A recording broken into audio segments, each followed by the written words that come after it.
आज 10th class का important question series में आपका फिर से स्वागत है आपके अपने यूट्यूब चैनल पर। आज हम लोग पढ़ने वाले हैं कि डिफरेंस बिटवीन ऑर्गेनाइज सेक्टर और अनऑर्गेनाइज सेक्टर में क्या अंतर होता है, यानी कि संगठित और असंगठित क्षेत्र में क्या अंतर होता है। जनरल एग्जाम में हर साल रिपीट वाला ये क्वेश्चन और हर साल आता ही है। चलिए तो आज देखते हैं आपके साथ हम लोग संगठित और असंगठित क्षेत्र यानी कि ऑर्गेनाइज और अनऑर्गेनाइज सेक्टर में क्या अंतर होता है। पहले हम लोग पढ़ते हैं ऑर्गेनाइज सेक्टर, यानी कि एक तरह से कहिए तो संगठित क्षेत्र। कहा जाता है कि in such sector working hour is fix, यानी कि इस सेक्टर में क्या होता है कि काम करने के जो घंटे होते हैं वो निर्धारित होते हैं कि 8 घंटा करना है कि 9 घंटा करना है कि 10 घंटा करना है।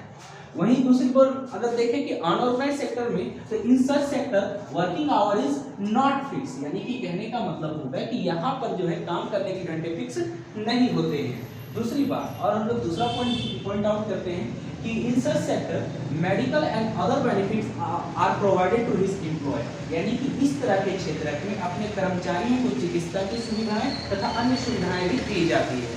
और वहीं दूसरी ओर अगर हम लोग देखते हैं कि अनऑर्गेनाइज सेक्टर में, इस प्रकार के सेक्टर में कोई भी मेडिकल या कोई भी अदर बेनिफिट नहीं दिया जाता है अपने कर्मचारियों को, क्योंकि इसमें अपने से ही करना पड़ता है। वहां पे सरकारी चीजें इस सेक्टर में देती हैं।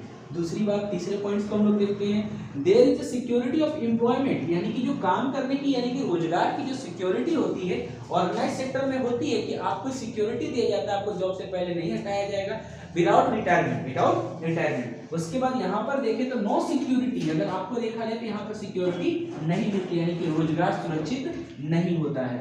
वहीं दूसरी बात देखें कि these units are registered with government, यानी कि ये यूनिट्स जो होती है, यानी कि ये शाखा जो होती है गवर्नमेंट के थ्रू रजिस्टर्ड होती है, पंजीकृत होती है ये शाखा। वहीं दूसरी ओर देखिए ऑर्गेनाइज सेक्टर में ये जो होती है गवर्नमेंट के थ्रू रजिस्टर्ड नहीं होती है ये शाखा। और बात करते हैं पांचवें पॉइंट की, तो क्या बोला गया है कि in such case sector in this sector employees get pension after retirement. इस सेक्टर में जो होते हैं एम्प्लॉयमेंट पेंशन पाते हैं रिटायरमेंट के बाद, यानी कि सेवानिवृत्ति के बाद। हिंदी मीडियम के लिए ये, और इस सेक्टर में एम्प्लॉयमेंट को किसी भी प्रकार का कोई पेंशन नहीं मिलता है सेवानिवृत्ति के बाद। साधारण सी भाषा में आप समझो कि एक सरकारी और गैर सरकारी में सारी सुविधाएं मिलती है, गैर सरकारी में सारी सुविधाएं नहीं मिलती है। इसमें काम करने के घंटे फिक्स होते हैं, इसमें काम करने के घंटे फिक्स नहीं होते हैं। इसमें मेडिकल सुविधाएं दी जाती है, इसमें नहीं दी जाती है। इसमें एम्प्लॉयमेंट की सिक्योरिटी होगी, उसमें नहीं होगी। यानी कि वे तमाम चीजें जो सरकारी नौकरी को दिया जाता है और वे तमाम चीजें जो प्राइवेट नौकरी वाले को दिया जाता है। बस यही अगर आप लिख के आ जाते हो तो 5 आउट ऑफ 5 आपको मिल जाएगा। आपके एग्जामिनेशन का इंपॉर्टेंट क्वेश्चन और 2024 का भी एक इंपॉर्टेंट क्वेश्चन होगा। धन्यवाद दोस्तों।